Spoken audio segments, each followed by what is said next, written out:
All right, let's dive into a pretty incredible chemical technique. It's all about finding the unfindable, detecting things at levels so low it's almost impossible to wrap your head around. Seriously, think about that for a second. One needle, a million haystacks. It sounds completely impossible, doesn't it? But what if I told you there's a scientific method that basically solves this exact problem? Not with hay, of course, but with our water, our food, and our environment. You see, the challenge we're up against is very real, and it's something that's often completely invisible to us. We're talking about things like lead or copper or zinc. Now, even in the tiniest amounts, we're talking parts per billion, these metals can be seriously harmful to our health and the environment.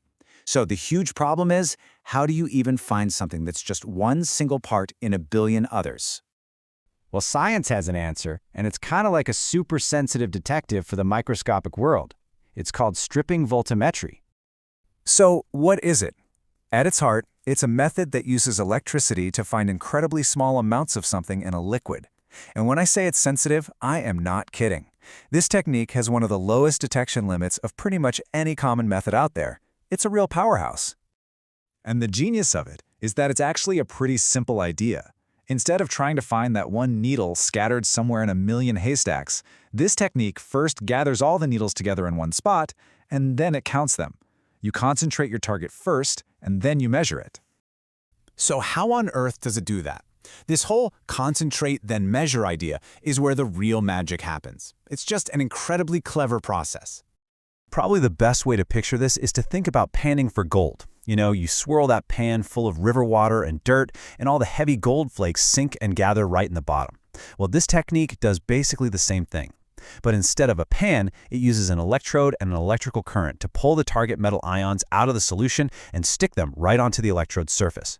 This first crucial step is called pre-concentration or deposition. And just how powerful is this step? Well, by pulling all that metal onto the tiny surface of an electrode, we can make it up to 1,000,000 times more concentrated than it was in the original water sample. 1,000,000.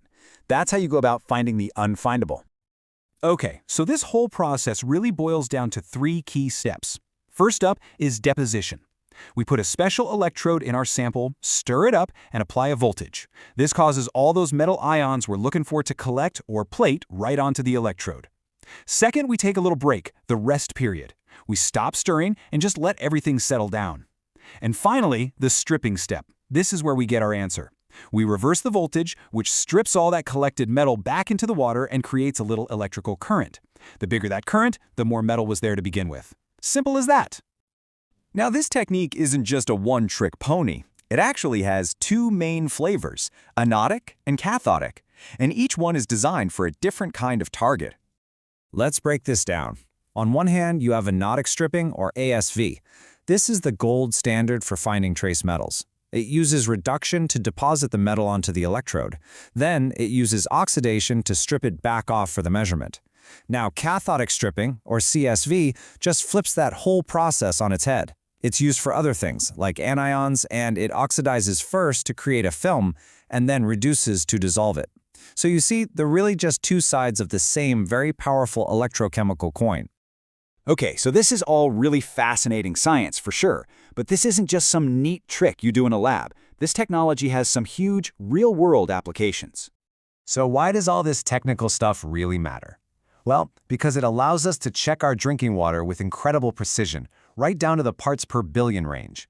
It's flexible enough to test for more than a dozen different metals all at once, and it's super reliable and pretty cost-effective. At the end of the day, it's a powerful tool that helps protect us and our environment from those invisible threats we talked about right at the start. It really makes you wonder, doesn't it?